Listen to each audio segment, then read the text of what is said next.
Baik, langsung kita mulai aja ya. Ini udah jam 20:14, jadi kita sudah lumayan telat nih, 14 menit.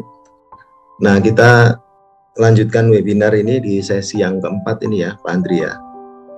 Jadi saya sapa dulu ya pesertanya, mungkin ada Pak Jaiminudin, ada Pak Renaldi, dan ada Pak Ade. Nah, kita juga lagi nunggu teman-teman yang masih di jalan, kabarnya memang hujan ya, jadi mungkin beberapa telat sampai di rumah. Nah, kita akan melanjutkan materi kita yang kemarin. Itu adalah profit konsisten dengan Fibonacci rasio. Jadi mungkin ini ada beberapa rekan yang baru gabung ya, makanya kita coba review ulang Fibonacci rasio itu seperti apa.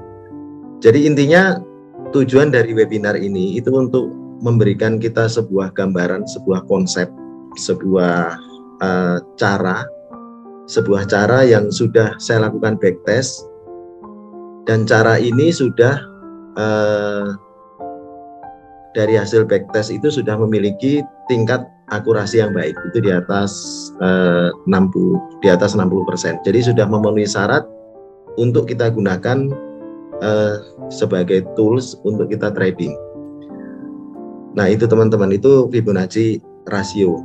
Nah, tentunya banyak sekali kalau ditanya tentang istilahnya apa itu, teknik kita dalam trading ya, macam-macam. Intinya teknik Fibonacci rasio itu bukan teknik yang terbaik, ini hanya salah satu hanya salah satu teknik kita untuk mendapatkan profit konsisten di forex market. Jadi karena ini ada beberapa yang baru, kita mungkin review sedikit ya. Sebenarnya yang namanya Fibonacci, kalau kita bicarakan itu sebenarnya itu sederhana sekali ya. Jadi yang saya gunakan ini adalah Fibonacci weekly ya.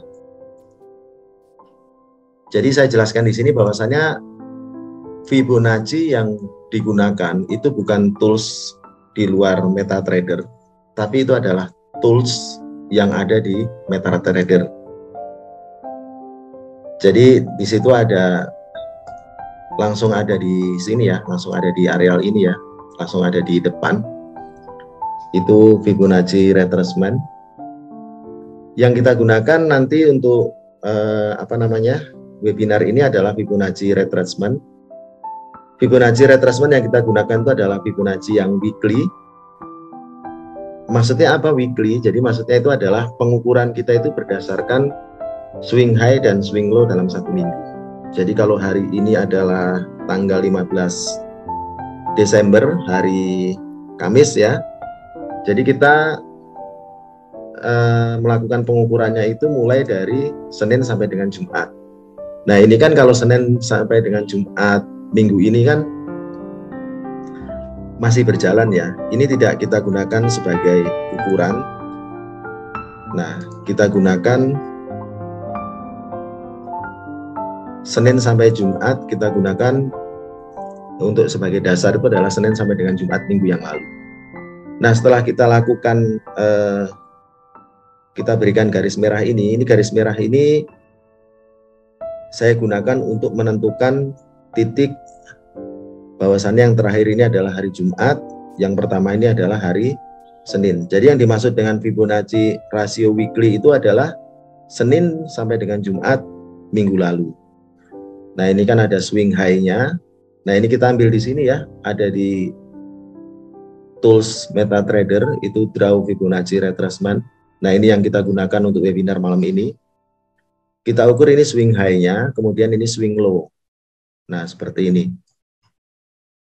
Nah, jadi pada saat kita menggambar ini, itu digunakan untuk kita trading dari Senin sampai dengan Jumat. Nah, hari ini kan Kamis, jadi sampai dengan besok kita bisa gunakan atau bisa kita pakai. Gitu. Nah, ini adalah Fibonacci rasio weekly. Ini kita ambil dari swing low. Ini adalah swing low. Kemudian ini adalah swing high. Yang kita gunakan seperti itu. Nah, bagaimana cara penggunaannya? cara penggunaannya itu adalah pada saat harga atau market atau price itu menyentuh garis Fibonacci, itu adalah tanda-tanda kita buy atau sell. Misalkan kejadiannya seperti ini ya. Ini low-nya minggu yang lalu, ini high-nya minggu yang lalu.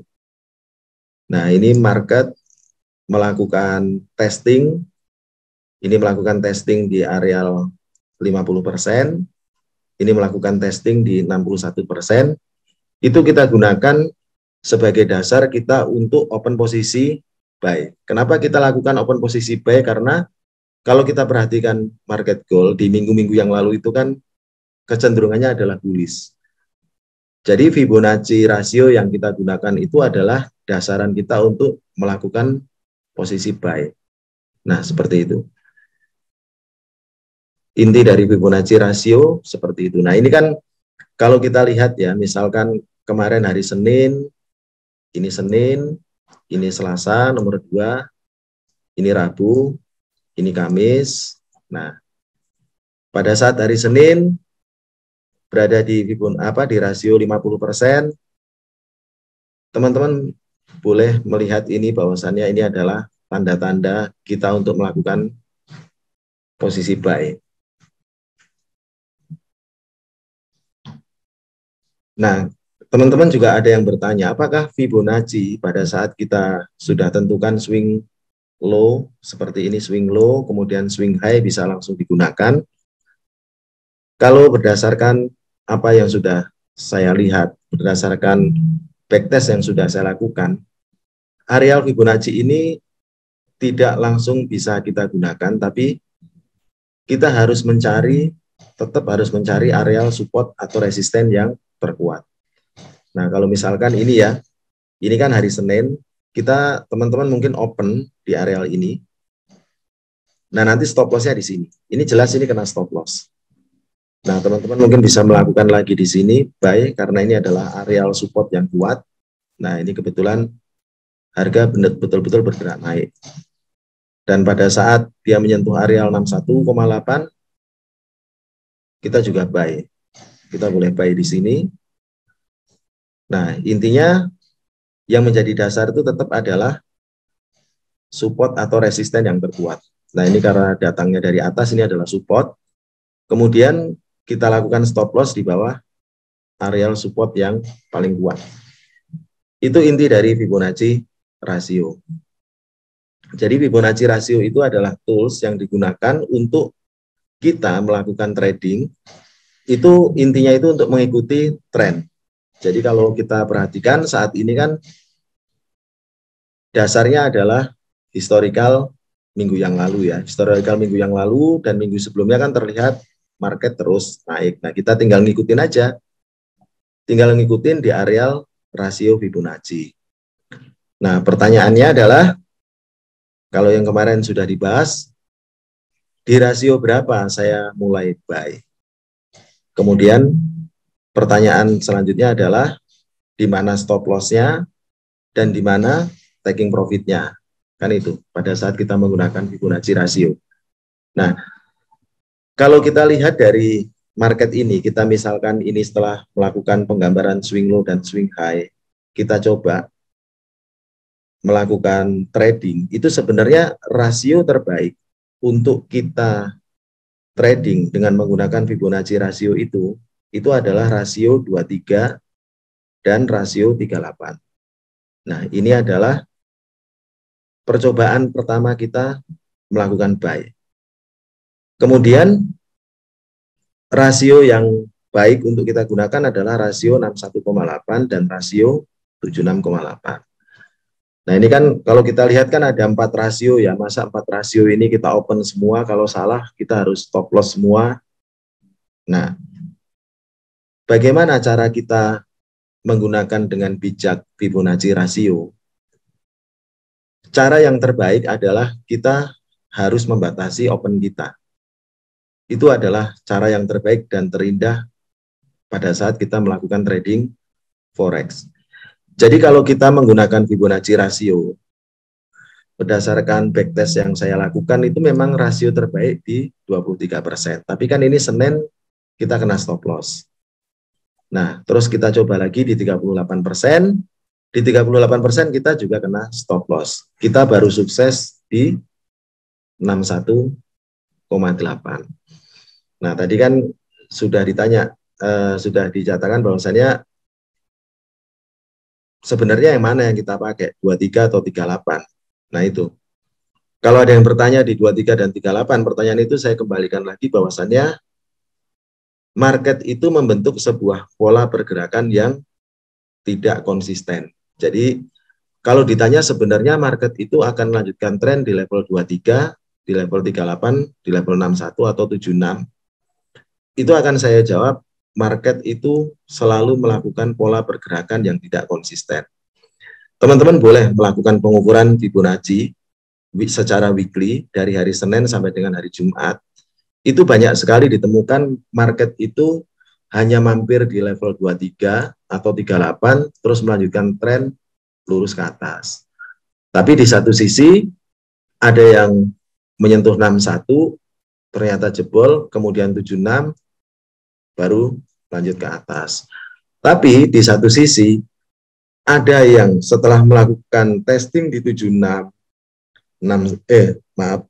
di 61,8 di 76,8%, market tidak berbalik melanjutkan tren ke atas, tapi market justru terus ke bawah.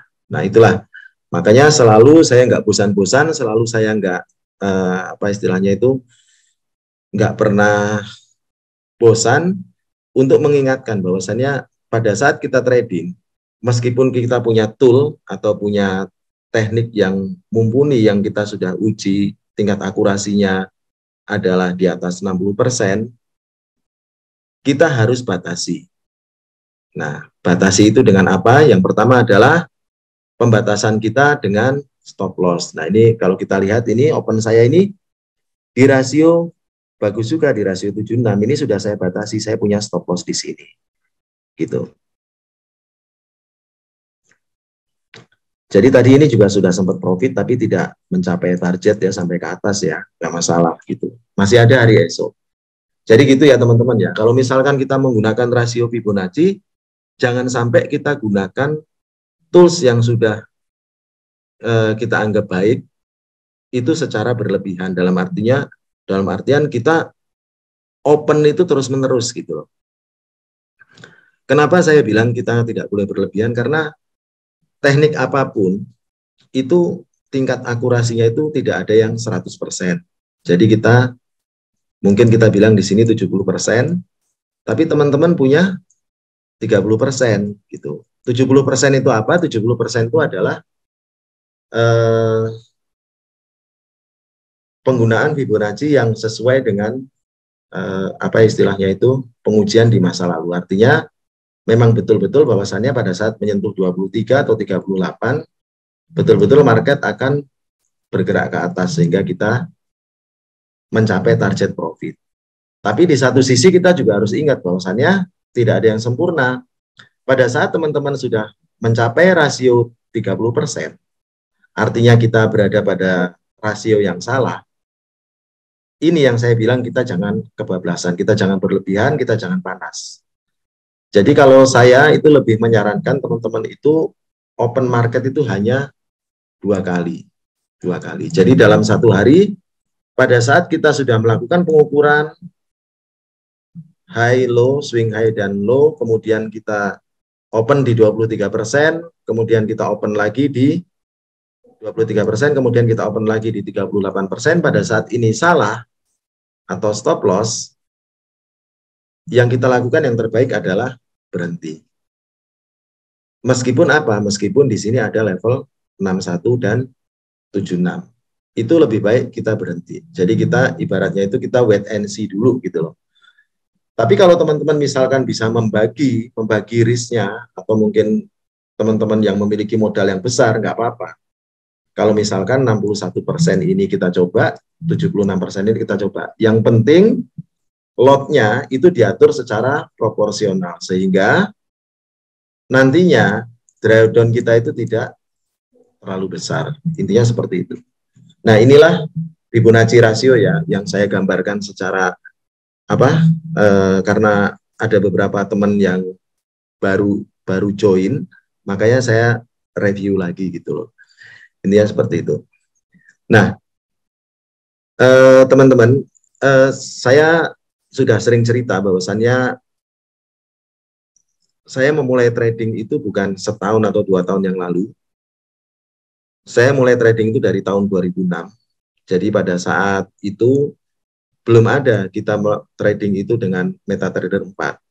Pada tahun 2006 MetaTrader 4 itu sudah ada, tapi pada saat kita trading itu belum terkoneksi dengan broker. Jadi pada saat itu saya melakukan dealing, melakukan open posisi buy dan sell itu by telepon gitu. Jadi kita ordernya by telepon. 2006 sampai dengan sekarang 2022 itu tentunya sudah lebih dari 10 tahun ya, rekan-rekan trader. Di masa yang panjang itu saya sudah menemukan banyak sekali ibaratnya beberapa generasi lah ya. Generasi 2006, generasi 2010, kemudian ada generasi milenial gitu. Itu saya sudah sering dekat dengan mereka, kita dalam satu komunitas, kita sering incas, kita diskusi. Intinya teman-teman komunitas yang sudah saya temui itu mereka memiliki teknik yang hebat-hebat. Belum tentu mereka tekniknya adalah Fibonacci, tapi mereka punya teknik bermacam-macam ya, ada yang cross MA, kemudian ada yang pembacaan candle dan lain-lain. Intinya teknik mereka itu sudah saya lihat itu memiliki akurasi di atas 70%. Tapi apa yang terjadi? Yang terjadi mereka tidak profit secara konsisten. Yang terjadi mereka berhenti dari trading. Mereka trauma terhadap bisnis forex market, terhadap trading forex market. Kenapa mereka trauma? Karena rata-rata orang di trading yang bisa mengendalikan diri itu hanya sekitar 5%. Makanya kalau bicara trading, orang yang bisa profit itu hanya sekitar 5%. Karena orang yang trading itu yang bisa mengendalikan dirinya itu hanya sekitar 5%. Mereka punya teknik yang hebat. Mereka punya sebuah SOP yang bagus. Tapi begitu yang dimainkan uang, mereka akan menjadi seorang yang tidak bisa mengendalikan diri, sehingga mereka itu hancur hanya karena mereka ada di 30%. 30% itu apa? Yang tadi saya cerita bahwasannya tidak ada teknik yang sempurna. Teknik yang sempurna, teknik yang bagus itu rasionya antara 60 sampai dengan 40%. Teman-teman saya dari berbagai macam generasi trading itu rata-rata hebat. Mereka punya akurasi yang bagus, tapi mereka tidak kuat pada saat mereka ada di probabilitas yang 30%. Apa itu probabilitas 30%? Probabilitas 30% itu adalah teknik yang sudah mereka lakukan backtest, itu tidak berjalan sebagaimana mestinya. Kita bukan di rasio ini, tapi kita sudah hancur di rasio ini. Itu yang terjadi. Beberapa generasi teman-teman saya itu loss berkali-kali tapi nggak kapok. Nah itu termasuk saya sendiri, itu sudah babak belur. Kalau kita bicara tentang bagaimana trading saya sudah babak belur. Kesadaran diri saya tentang trading, bahwasannya saya nggak mungkin seperti ini terus, itu adalah kembali lagi ke pertanyaan diri saya dan mungkin rekan-rekan trader, bahwasannya sebenarnya apa sih tujuan kita trading? Mencari uangkah atau menghambur-hamburkan uang?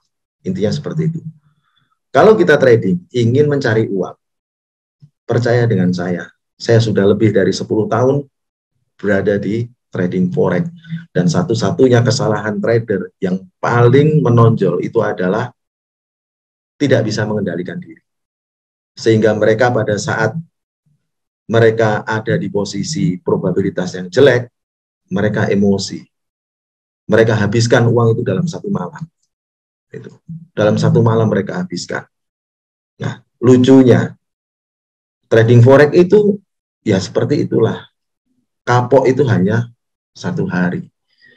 Begitu mereka punya uang, mereka deposit lagi, mereka melakukan hal yang sama. Makanya itu, di dalam webinar ini saya ngajak teman-teman semua, bahwasannya apapun teknik yang sudah teman-teman pahami, apapun teknik yang sudah teman-teman percayai, silahkan terus kembangkan terus dengan cara apa? Dengan cara kita mengendalikan diri kita. Kita harus paham bahwasannya tidak ada yang pasti di market. Market itu hanya sebuah probabilitas.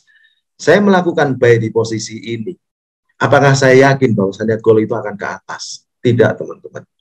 Yang saya yakini adalah penelitian saya di market-market sebelumnya. Entah itu 1 bulan yang lalu, 2 bulan yang lalu, atau setahun yang lalu. Bahwasannya pada saat saya melakukan pengukuran dari swing low sampai dengan swing high, market menuju 23% atau mungkin 76%, market akan ke atas. Dan ketidakyakinan saya itu, saya buktikan dengan menempatkan stop loss di areal ini. Itu teman-teman. Akun saya umurnya sudah sekitar 2 minggu. Dan saya sudah dalam waktu 2 minggu ini, saya sedang berada di rasio yang saya bilang tadi. Berada di rasio 30%.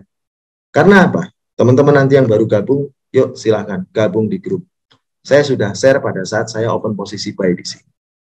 Saya sudah share pada saat saya open posisi buy di sini tadi malam. Dan saya share pada saat saya open buy di sini. Pertanyaannya, profit enggak? Profit. Saya profit teman-teman, saya profit karena harga masuk ke sini. Itu masih ada historikalnya. Pada saat saya buy di sini, betul harga naik sampai di sini. Tapi apa yang terjadi? Yang terjadi adalah saya over target. Tapi kalau dibilang over target, saya juga pasti akan bantah. Karena apa? Karena dari pengujian market tentang market di masa-masa yang lalu, kalau market itu menyentuh 23, pasti dia akan mental melebihi puncaknya ini. Tapi ternyata enggak. Saya di sini cut loss, saya di sini cut loss, saya baru open sekarang di sini. Apakah saya kecewa? Ya pasti kecewa. Tapi kekecewaan saya itu saya kembalikan ke pertanyaan bahwasannya, pernyataan bahwasannya market hanya probabilitas. Market memiliki area zona 70% benar dan zona 30%. Saya tetap positive feeling, positive thinking, bahwasannya mungkin besok, malam ini, lusa, atau minggu depan, saya berada di 70%. Saya kira itu ya, kita review sedikit tentang Fibonacci rasio. Kita sambil diskusi ya, kalau saya ngoceh-ngoceh terus nanti malah tambah ngantuk, malah tambah bosen. Nah mungkin teman-teman ya, Pak Andri kan kebetulan masih di jalan ya, teman-teman coba mungkin ada pertanyaan, kita bisa diskusikan.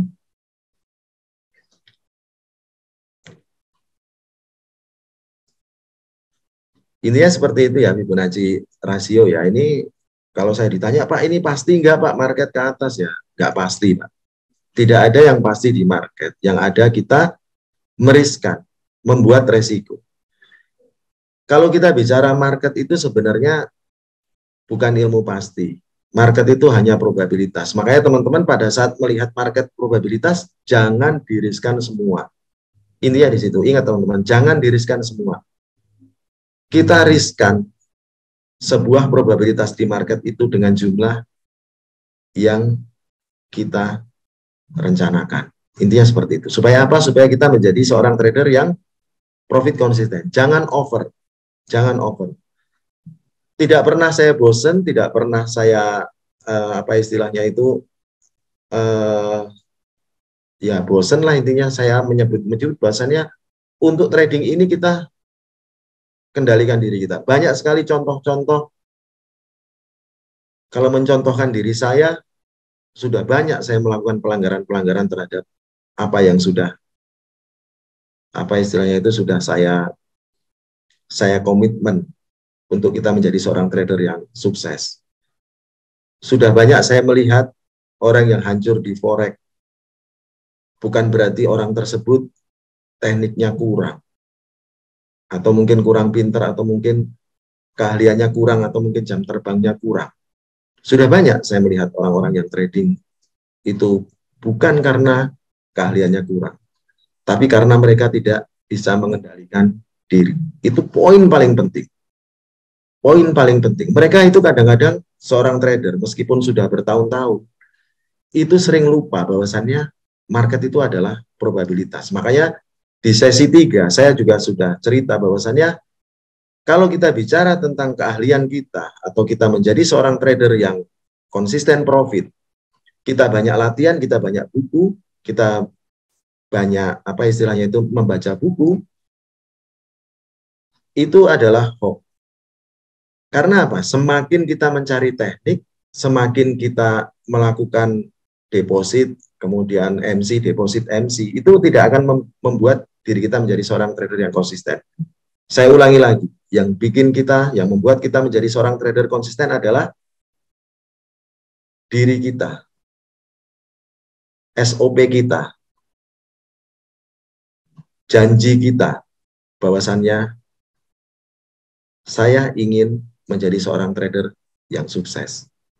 Janji kita bahwasannya saya tidak akan melanggar SOP, janji kita bahwasannya saya tidak akan tanpa batas. Saya tidak akan marah terhadap market, saya akan selalu berdamai dengan market. Saya yakin, kalau saya gagal hari ini, kalau saya kena stop loss hari ini, saya sedang berada di rasio 30%, dan mungkin esok atau lusa, saya berada di rasio 70%. Itu teman-teman. Inti dari sebuah konsep trading.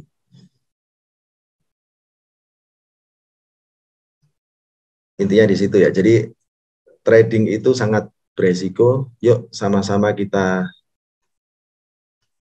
apa istilahnya itu kita coba semua itu untuk menjadi seorang trader yang konsisten itu dimulai dari diri kita sendiri. Jangan sampai terjadi seperti yang saya cerita tadi, teman-teman saya di beberapa generasi trader itu mereka sudah tidak lagi mau menjadi seorang trader karena mereka sudah ibaratnya itu sudah trauma, sudah kehilangan banyak duit.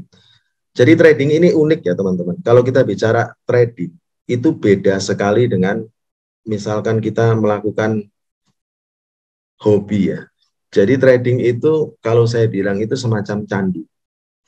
Bahkan saya bertahun-tahun itu terkurung dalam candu yang namanya trading. Saya sudah dari tahun 2012 itu melakukan backtest dengan komunitas Fibonacci. Kita semua sepakat, kita semua meyakini bahwasannya ini adalah tools kita sepakat, tools yang akan kita gunakan untuk trading. Yang terjadi adalah kita semua tidak ada satupun yang menjadi seorang trader yang profitable, tidak ada satupun yang menjadi trader yang profit konsisten. Yang terjadi adalah kita semua loss. Pertanyaannya apa? Karena kita ada di rasio 30%, kita masih ngotot, kita masih emosi. Ketemu lagi kita, diskusi lagi kita membahas bahwasanya kita jangan melakukan itu. Besoknya diulang lagi sehingga komunitas itu bubar. Pertanyaan selanjutnya adalah, apakah Fibonacci teknik yang salah? Saya bilang bukan teknik yang salah, tapi saya nggak bilang ini teknik yang sempurna. Tidak akan saya pernah bilang bahwasannya Fibonacci adalah yang terbaik karena bukan hanya Fibonacci yang terbaik. Banyak sekali teknik yang baik, banyak sekali teknik yang bagus, banyak sekali teknik yang luar biasa. Semua teknik bagus, asal kita melakukan dengan SOP, asal kita kendalikan diri kita. Yakinlah teman-teman, kita ada di komunitas Fibonacci. Itu ketemu, kita ngopi, kita ngerokok. Yang kita ceritakan adalah, kalau orang Jawa bilang, sakjane. Sakjane apa? Sakjane saya menunggu momen. Sakjane apa lagi? Sakjane saya menunggu istilahnya itu di rasio yang sudah kita sepakati. Sakjane apa lagi? Sakjane saya kasih stop loss, saya nggak ngotot. Kita sama-sama margin call, kita sama-sama deposit lagi, yaitu tadi yang saya bilang, trading itu candu. Pada saat candu itu sudah mengalir dalam darah kita dengan sangat, ibaratnya itu sangat nyandu sehingga kita sakau. Seperti saya ini, meskipun saya sudah dipukul, sudah jatuh bangun di trading itu, bukan jatuh bangun ya, malah banyak jatuhnya. Itu saya tetap deposit, tetap deposit, tetap deposit. Apa yang membuat saya sadar? Yang membuat saya sadar tadi adalah pertanyaan, sebenarnya apa tujuan kita trading? Apakah sebagai hiburan? Apakah ini sebagai salah satu jalan kita pensiun, kan gitu? Kita nggak bicara kaya raya ya, kita bicara ini apakah salah satu jalan kita menjadi, ibaratnya itu memiliki time freedom, seperti teman saya di Jogja, itu betul-betul waktunya itu sudah free, tidak pernah kemana-mana, hanya di dalam kamar, di depan PC, klik-klik trading. Itu teman saya di Jogja. Beliau sudah profit konsisten, luar biasa, dan sudah bisa, ibaratnya itu mewujudkan impiannya itu betul-betul dari dunia trading. Itu semua dilakukan karena yaitu, mau kita baca buku dimanapun, mau kita seminar harga berapapun, yang dibutuhkan bukan seminarnya, yang dibutuhkan adalah sebenarnya itu adalah konsultan, orang yang memberikan kita arahan, orang yang istilahnya itu mengingatkan apa, bahwasannya kembali lagi kita ke jalan yang benar. Itulah saya, kenapa saya disebut Ustadz, karena memang intinya itu Ustadz itu adalah guru. Saya bukan yang terbaik, tapi saya akan menjadi lebih baik. Saya harap teman-teman seperti itu.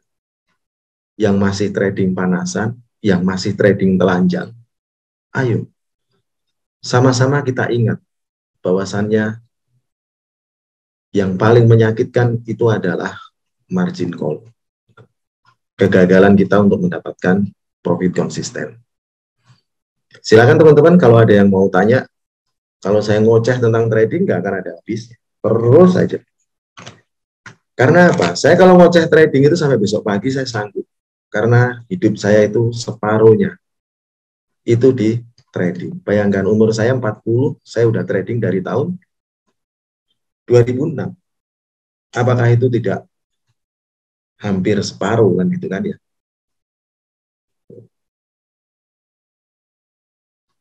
Saya dibikin sengsara dengan trading tahun 2006. Itu tidak membuat diri saya itu kapok. Yaitu tadi, candu. Teman-teman yang baru belajar trading, hati-hati, bahwasanya trading itu candu. Makanya teman-teman butuh konsultan, butuh pendamping, butuh teman untuk diskusi gitu. Saya dari berbagai macam komunitas juga sering saya ngobrol gitu, tapi tidak semua itu memberikan tanggapan yang positif. Ya mungkin karena saya terlalu banyak omong atau gimana, saya nggak ngerti. Tapi intinya, kalau saya ngajak diskusi teman yang sedang trading itu intinya adalah sama-sama memberikan apa istilahnya itu, saling mengingatkan lah, mengingatkan dalam kebaikan. Bahwasannya candu ini harus kita kurangi dengan cara apa? Dengan cara pengendalian diri kita.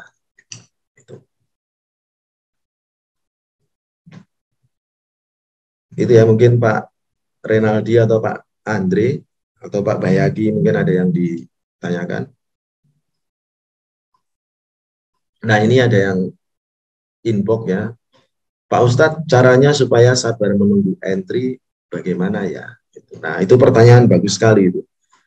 Memang saya tidak secara khusus membahas tentang ini. Tadi saya hanya sekilas-sekilas bahwasannya setelah kita mencari berbagai macam teknik dan teknik yang ada itu dari berbagai macam buku, YouTube, atau mungkin seminar, kita pilih untuk trading, kemudian kita lakukan pengujian. Jadi kalau kita bicara pengujian itu ada dua ya di Forex, pengujian yang berjalan kemudian pengujian di masa lalu. Nah, setelah kita melakukan pengujian tersebut kan kelihatan bahwasannya ternyata teknik A itu supaya profit, cara opennya seperti ini. Jadi kalau ditanyakan bagaimana caranya supaya kita sabar menunggu entry, yaitu tadi. Yang pertama mungkin kita harus menentukan bahwasannya atau mengingat-ingat bahwasannya apa yang sudah kita uji di masa lalu, kita bisa profit karena kejadian A, B, C. Misalkan karena kejadian harga menyentuh support H4 atau daily, seperti itu. Nah, kalau kita nggak sabar sampai di situ, yang terjadi ternyata kita minusnya banyak, gitu. Nah, seperti itu harus kita catatkan dan kita bukukan, kemudian kita jadikan SOP, kan gitu. Jadi SOP itu ya, kalau saya tidak menggariskan bahwasanya kita harus begini-begini, ya itu kembali lagi ke rekan-rekan trader.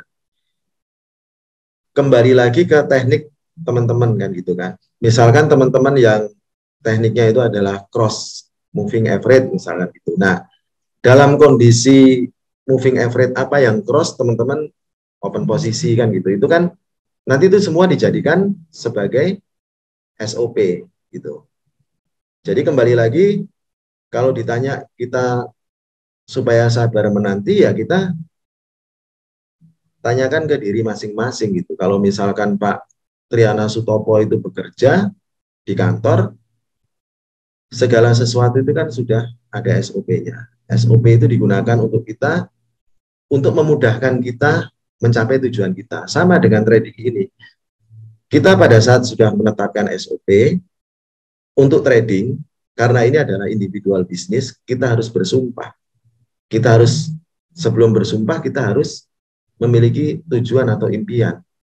Kita ingin menjadi seorang yang trader yang konsisten profit, atau kita mau jadi orang yang kayak kecanduan, sesengsara apapun udah dikebukin market, masih depo lagi, utang sana, utang sini hanya untuk deposit kan gitu. Makanya untuk menjadi seorang trader yang konsisten, kita harus memiliki cetak biru, atau yang bisa dibilang itu SOP, kan gitu. Yang saya bilang tadi bahwasanya kita harus memposisikan diri seperti kita kerja di kantor, apa ya tadi, dalam kita melakukan pekerjaan di kantor kita kan sudah ada SOP. Pada saat kita langgar SOP kita, pimpinan kita yang negur. Karena ini bisnis, individual business owner, ya yang negur siapa? Yang negur adalah kembali ke pertanyaan, untuk apa saya trading, kan gitu. Kalau trading kecanduan seperti saya, seperti beberapa tahun yang lalu, ya nggak usah ikutin SOP kan gitu kan. Jadi gitu Pak Triana. SOP itu betul-betul harus ditetapkan. Jadi kalau kita punya SOP A, betul-betul harus kita terapkan. Supaya apa? Kalau kita nggak terapkan SOP, takutnya kita nggak dapat ini Pak. Nggak dapat rasio yang 70% ini. Karena SOP kita itu nanti dalam rangka mencari ini gitu. Kalau kita nggak SOP, kita kan nggak tahu nih sebenarnya kejadian ini karena ini atau karena tidak SOP. Nah, kan gitu. Kalau kita sudah SOP, positifnya apa? Kita paham bahwasanya kalau saya kena stop loss, saya sedang ada di rasio yang memang tidak berjalan sebagaimana mestinya, kan gitu.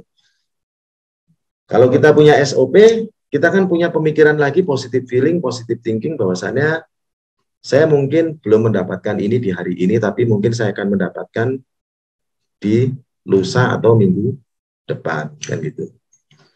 Tetap setia ya dengan SOP ya. SOP itu memang betul-betul memang harus menjadi landasan atau dasar kita untuk melakukan trading. Jadi itulah SOP. Kalau kita sudah melakukan SOP, itu tidak ada kata-kata sakjane kan gitu kan. Sakjane itu apa sih istilahnya kalau bahasa Indonesianya itu seandainya. Tidak ada lagi kata-kata seandainya. pada saat ditanya, gimana trading kamu? Hari ini market sedang ada di probabilitas 30%. Saya kena stop loss. Saya sudah tutup laptop saya sekarang ngomong anak, mungkin yang punya cucu ngomong cucu, punya istri ngomong istri, punya pacar, ya sama pacarnya. Tutup MT4 pada saat ada di rasio 30%. Kita masih ada hari esok. Dan yakinlah bahwasannya hari esok itu kita akan berada di 70%. Modal kita jangan dihabiskan hari ini. Modal kita harus diawet-awet. Profit kita harus konsisten dengan cara tetap SOP. Silakan kalau ada lagi yang mau bertanya. Kita sebenarnya kalau banyak yang tanya kita makin seru nih, makin aduh. Tuh. Ya seperti itu ya teman-teman ya. Sambil saya nunggu tanya, saya mau cerita gitu, cerita lagi. Bahwasanya unik. Saya tanya lagi ke teman-teman, unik ya market ya. Market itu saya nggak cuma melihat satu orang, saya melihat lebih dari 10 orang. Bisa dibilang 80%, 90% orang yang trading. Mereka itu sering loss. Mereka itu sering keteter keuangannya. Mereka itu sering utang. Tapi tidak pernah kapok dengan trading. Itulah trading. Dan lucunya, banyak yang sudah diingatkan bahwasannya kamu harus memiliki SOP, kamu jalankan SOP, kamu harus memiliki sebuah teknik yang memiliki akurasi di atas 60%, mereka tidak lakukan itu. Bahkan ada yang tahu pun, mereka hianati itu. Kan gitu. Nggak kapok, nggak usah jauh-jauh. Ini sekarang yang lagi ngoceh, sama persis. Bertahun-tahun saya dibikin sengsara dengan market, tapi mana ada kapoknya, kan gitu. Makanya saya bilang, mumpung belum seperti saya, yuk kita sama-sama, kita mulai trading. Itu sebenarnya butuh ustadz, bukan berarti saya ya, butuh figur seperti ustadz, butuh konsultan, butuh tempat untuk bercurhat. Kalau kita trading, itu kita butuh. Kita trading itu, saya lihat itu tidak bisa sendiri, teman-teman. Sulit kita trading sendiri. Karena apa? Karena ini adalah individual bisnis. Yang kita mainkan uang. Orang yang ibaratnya dibully sama temennya, masih senyum, ya. Tapi kalau sudah trading, liarnya lebih dari preman. Apa yang ada di rumahnya dijual, teman-teman. Makanya sebelum itu terjadi, sama-sama kita memiliki sebuah konsep yang baik, memiliki SOP, memiliki rule, memiliki impian, kita jalankan SOP. Kalau SOP gagal, kita tetap positive feeling, positive thinking, yakinlah bahwasannya hari ini beda dengan hari esok. Hari esok beda dengan minggu depan beda dengan bulan depan. Jadi gitu ya. Gitu. Ya kalau ditanya, saya juga sudah kecanduan teman-teman dengan trading gitu. Tuh. Yang mengetuk hati saya tobat, buang-buang uang, depo terus di market itu adalah umur, teman-teman. Anak saya, teman-teman. Anak biaya hidup yang sudah makin besar, anak-anak saya yang sudah besar, umur dalam artian saya sudah mungkin beberapa tahun lagi saya sudah pensiun, kan gitu. Otomatis penghasilan pada saat pensiun mungkin berkurang, kan gitu. Akhirnya saya berpikir apakah saya harus berhenti di forex. Ternyata sulit. Berhenti di forex itu sulit, saya bilang. Makanya saya bilang itu candu, saya bilang itu. Buang uang di forex itu mudah. Nah, pertanyaan itu tadi yang mengetuk saya untuk berubah.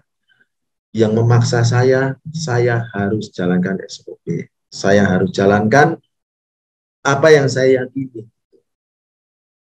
Dan saya, meskipun saya sering menjadi pembicara di webinar, itu karena memang senangnya ngoceh.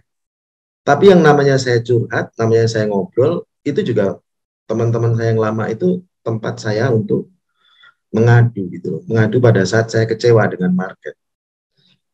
Intinya di trading itu seperti itu. Kita harus jalankan semua dengan SOP dan kita harus berbesar hati pada saat kita ada di rasio yang buruk.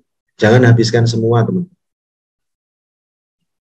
Nih, saya juga cerita lagi. Aduh, banyak banget. Kalau saya suruh ngoceh, nggak akan ada selesainya. Itu yang paling menarik, banyak. Yang paling menarik kejadiannya yaitu 3 bulan yang lalu atau 4 bulan yang lalu. Teman saya 20.000 jadi 30.000. Pada saat dia ada di rasio 30%, artinya rasio yang buruk, 30.000-nya habis. 30.000 itu hampir 500 juta, bisa dapat Pajero. Sorry, bukan saya promosi, bisa dapat mobil sport keren tuh. Bisa gagah kan gitu. 20.000 itu sekitar 30 juta ditukar dengan Pajero. Dan itu bukan pencapaian trading yang lama, itu pencapaian trading yang cepat. Karena apa? Karena kalau kita nanti makin sering webinar, nanti akan kita mulai trading yang agresif sama yang nggak agresif. Nah, ini yang ada di layar ini yang non agresif ya. Nah, seperti itu. Akhirnya 30.000 itu hilang dalam 1 minggu. Kan gitu. Itu padahal besar sekali ya. Kenapa hilang dalam 1 minggu? Ya itu tadi. Meskipun beliau itu orang yang pintar, meskipun beliau itu trader yang berpengalaman, tapi seringkali hilaf dengan ini. Hilaf pada saat mencapai probabilitas yang jelek ini. Gitu. Itu teman-teman. Jadi kita untuk trading itu betul-betul harus jalankan semua dengan SOP, jalankan semua dengan rencana, tidak emosi, kita kendalikan diri kita untuk menjadi yang lebih baik. Intinya seperti itu. Nah itu ya, kebetulan saya di sini sebagai pembicara sekaligus sebagai host di webinar ini. Ada lagi mungkin yang mau kita diskusikan? Oke, ini juga ada yang inbox nih. Pak Ustadz, bagaimana jika 30% kita berturut-turut salah? Maksudnya kita berturut-turut stop loss ya mungkin ini ya. Oke. Nah, itu pertanyaan itu berturut-turut salah. Oke. Nah, maksudnya gini ya mungkin ya, mungkin berturut-turut salah itu salah terus-menerus sehingga kita hampir margin call kan gitu. Mungkin seperti itu ya pertanyaannya ya. Jadi kalau kita bicara tentang kesalahan yang terus-menerus, itu pertanyaan itu saya kembalikan ke ini ya, ke Pak Ade ya, bahwasanya apa yang dilakukan itu apakah sudah diuji terlebih dahulu, sudah dikonsultasikan, kan gitu. Sudah diuji terlebih dahulu itu tadi yang saya bilang, kita sudah melihat masa lalu, apakah teknik ini teknik yang mumpuni dan punya akurasi di atas 60%. Kalau belum nemu itu ya cari lagi kan gitu. Tapi kalau kita sudah bicara dan kita yakini 70-30, kalau itu sudah kita lakukan dan semua sudah memenuhi ya pertanyaannya, apa yang kita lakukan? Yang kita lakukan ya pasti yang terbaik adalah kita diam. Itu terbaik. Diam, kita ademkan hati, kita ademkan kepala, kita coba review ulang. Review ulang itu dalam artian ini salah itu salah di mana? Gitu. Tapi kalau kita bicara tentang sebuah konsep, artinya konsep ini adalah konsep yang sudah memang sudah baku, seperti Fibonacci retracement itu kan baku ya. Itu saya yakin nggak akan salah terus gitu. Dalam artian 60, 40, 70, 30 itu pasti ada gitu loh. Tapi kalau berturut-turut salah, memang itu terjadi ya mungkin bertanya kepada diri sendiri, yang salah itu di mana. Artinya diam kita itu bukan berarti diam kita berhenti ya, kita tetap mencari tahu. Nah, dalam rangka mencari tahu itu makanya saya bilang kalau kita trading itu sebenarnya kita butuh teman, butuh konsultan lah intinya seperti itu. Butuh teman yang diajak ngobrol kan gitu. Intinya seperti itu. Jadi kita mereview itu jangan direview sendiri, tapi kita mungkin kalau ada teman dekat atau mungkin ada yang bisa diajak ngobrol, mungkin juga boleh PM saya. Intinya kita sama-sama merunut ini salahnya di mana. Bukan berarti kita menyalahkan, enggak. Supaya kita nanti kita tidak melakukannya lagi kan. Kadang-kala kita sebagai manusia itu kan kita melakukan kesalahan tapi kita nggak sadar. Sama saya sudah ngoceh ini misalkan sekitar 1 jam, mungkin ada kata-kata saya yang menyinggung ya. Intinya itu bukan berarti itu sebuah kesengajaan kan gitu kan. Nah itu yang tadi saya cerita seperti itu. Makanya pada saat kita menemui kesalahan yang berturut-turut, yang kita lakukan itu kita diam, kita review. Kita review. Nah, nanti banyak sekali review-review itu yang kita temukan kan gitu. Ini salahnya di mana gitu. Nah, perbaikan-perbaikan itu nanti kita jalankan lagi di sesi yang kedua. Kan intinya seperti itu. Yang penting sebelumnya batasin dulu risknya. Jangan sampai curhat ke kita sudah kehilangan misalkan 1 M, itu jangan sampai seperti itu. Kalau bisa kehilangan itu ya sudah kita konsep, misalkan kita riskan 5%, bisa kita riskan 10% kan gitu. Gitu aja. Intinya ya trading hanya sebuah probabilitas, kita jangan ngotot gitu. Dan nggak harus Fibonacci retracement. Fibonacci retracement itu adalah tool saya, apa yang menjadi landasan saya. Tapi belum tentu cocok di teman-teman kan gitu. Tapi bagi teman-teman yang belum memiliki sebuah konsep, mungkin ini bisa jadi pertimbangan kan gitu. Itu ya teman-teman ya. Teman-teman itu sebenarnya itu butuh yang namanya teman ngobrol kan itu kan, butuh konsultan. Nah gitu. Konsultan itu bukan berarti kita harus bayar, intinya kan teman untuk diajak diskusi ya tentang trading itu seharusnya seperti apa. Mungkin itu aja ya, ternyata nggak kerasa ya kita udah jam 21, udah jam 9 lewat. Intinya kalau misalkan masih ada yang ditanyakan, itu nanti Pak Andri itu sudah punya sarananya. Jadi sarana diskusi itu adalah grup di WA. Intinya nanti setiap kali kita ingin diskusi, ya kita curahkan di situ aja. Nggak harus di webinar ini. Tapi jadikan itu sebagai jembatan kita. Jembatan kita untuk apa? Sama-sama kita sukses. Jembatan kita untuk apa? Nahan rasa kecanduan kita akan forex ini menjadi sebuah tujuan yang baik seperti apa yang pertama kita impikan dalam kita trading forex. Bukan kecanduan yang membuat kita rugi, tapi kecanduan atau hobi yang membuat kita memiliki penghasilan tambahan, memiliki ibaratnya itu kebebasan waktu, kebebasan finansial yang jauh lebih baik. Intinya seperti itu. Mungkin saya tutup webinar kita malam ini, mungkin kita lanjutkan minggu depan. Mudah-mudahan semua yang ikut itu tidak ada yang baru, sehingga saya nggak ngulang-ngulang, semuanya itu konsepnya itu kita diskusi ya, diskusi untuk mencari yang terbaik. Saya kira cukup sekian ya.